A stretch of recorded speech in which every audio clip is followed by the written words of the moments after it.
एक जंगल में बहुत सारे पक्षी रहते थे, पर उनमें से एक कौवा बहुत अलग है, क्योंकि उस कौवे को लव गुरु के नाम से उस जंगल में रहे सभी पक्षियों को परिचित है। इसीलिए उस जंगल में अगर कोई भी प्यार किए पक्षियों को समस्या आने पर उस लव गुरु कौवे के पास आकर सलाह लेते हैं। एक बार एक चील लव गुरु कौवे के पास जाकर, लव गुरु भाई, मैं एक उल्लू से प्यार किया, पर घबराहट में मैं ये विषय उसको नहीं उसकी दीदी से कह डाला।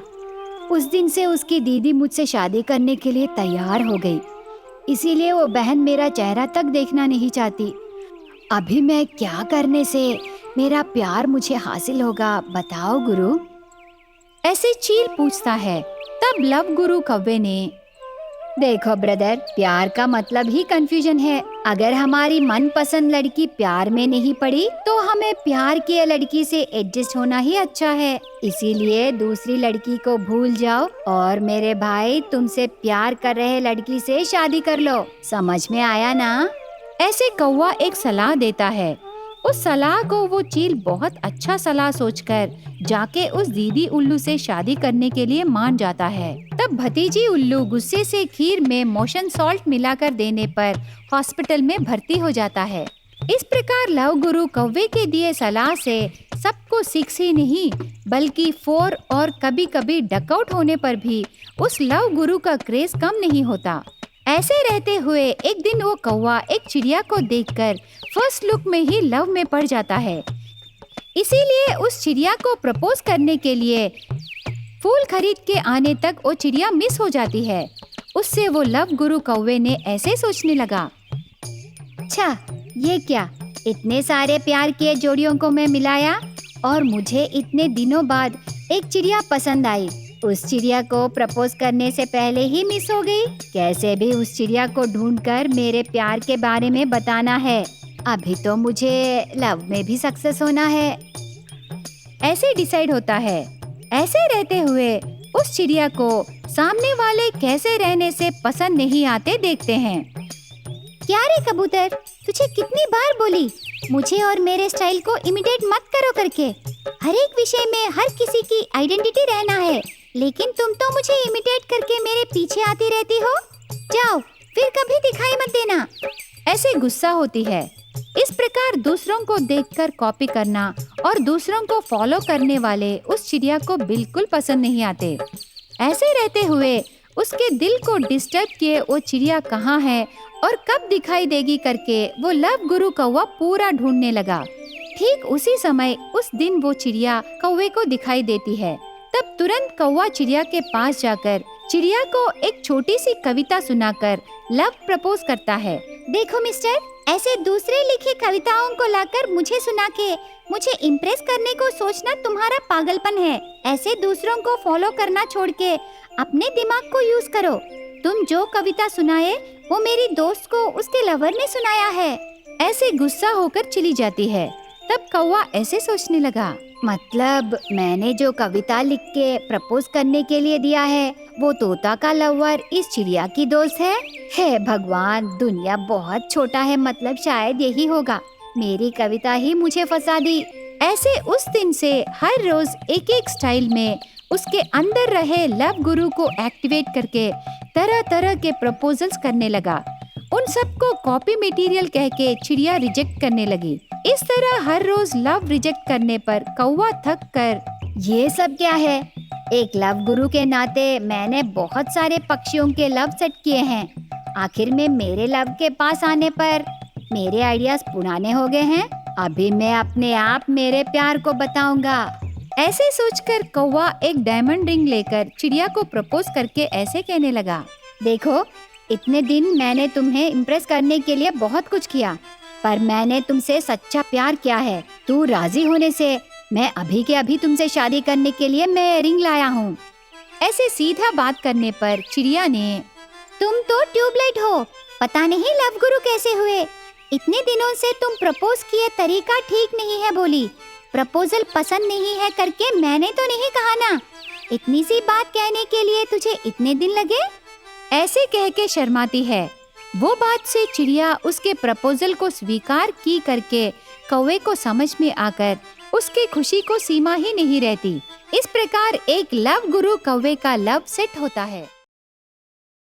टूनी चिड़िया उसके 2 बच्चों और कौवा दादी को लेकर एक नया जंगल में रहने के लिए आती है। वहाँ रहने के लिए कम दाम में एक छोटा सा घोंसला देखकर काम को ढूंढने के लिए ऐसे बाहर जाती है।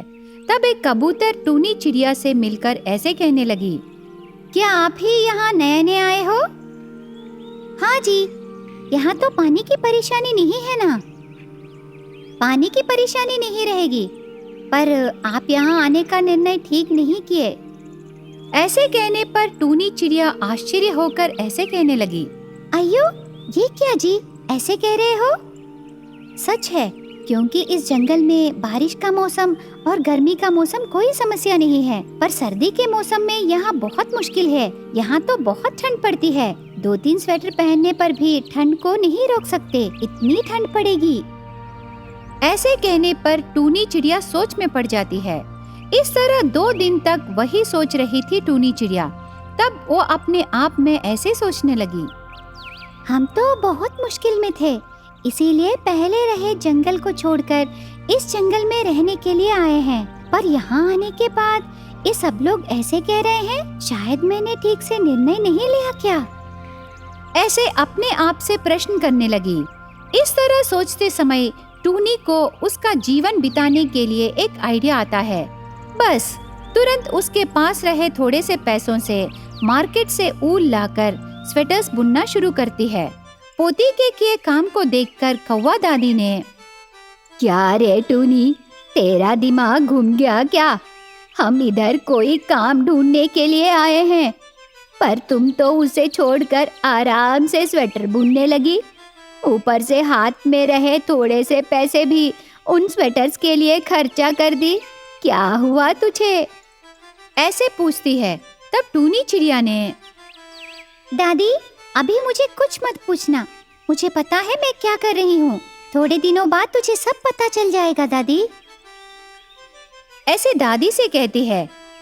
पर दादी को टूनी का काम बिल्कुल पसंद नहीं आता, इसीलिए ऐसे सोचने लगी,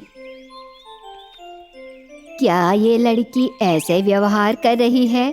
घर में बड़े हो रहे 2 बच्चे हैं, ये कैसे पागल काम कर रही है? ये सब मुझे क्यों? मैं ज्यादा दिन तक जिंदा नहीं रहूंगी ना। ऐसे सोचकर चुप रह जाती है। पर टूनी चिड़िया उसके पास रहे पैसे खत्म हो जाने पर कर्जे में पैसे लाकर स्वेटर्स बुनती रहती है। इस तरह 2 महीने बीतने के बाद उस जंगल को ठंड का मौसम आता है। बस एकदम से जंगल में रहे सभी पक्षियों को स्वेटर्स की आवश्यकता पड़ती है। ठीक उसी समय टूनी चिड़िया इतने महीने से बुन रहे स्वेटर्स को निकालकर उस जंगल में बेचना शुरू करती है। टूनी चिड़िया के पास स्वेटर खरीदकर टूटू तोता ऐसे कहने लगी, टूनी, तेरे पास खरीदे स्वेटर्स बहुत अच्छे हैं रे, इस ठंड से बचा रहा है। इन्हें तुम कहाँ से मंगाई? तब टूनी चिड़िया ने, मैं कहीं से भी नहीं मंगाई टूटू, ये सब मैंने खुद बुना है।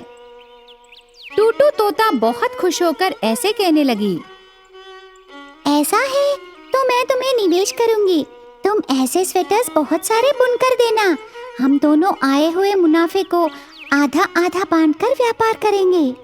तब टूनी चिड़िया को टूटू तोते की चालाकी समझ में आकर ऐसे कहने लगी, जरूर टूटू, पर एक छोटा सा कंडीशन है। अभी तो मेरे पास रहे सभी स्वेटर्स खत्म हो जाने के बाद हम दोनों मिलकर ये व्यापार करेंगे।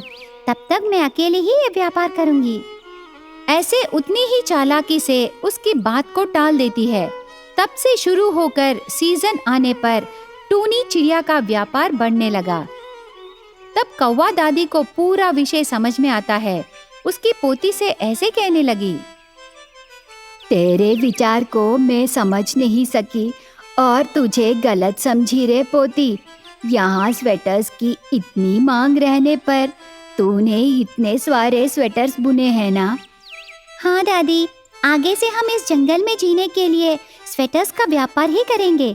आए हुए मुनाफे को छुपाकर आगे व्यापार को बढ़ाएंगे। ऐसे कौवे दादी से कहती है। इस तरह जीने के लिए जंगल में नई नई आई टूनी चिड़िया स्वेटर्स बेचने का व्यापार शुरू करके जीने लगती है।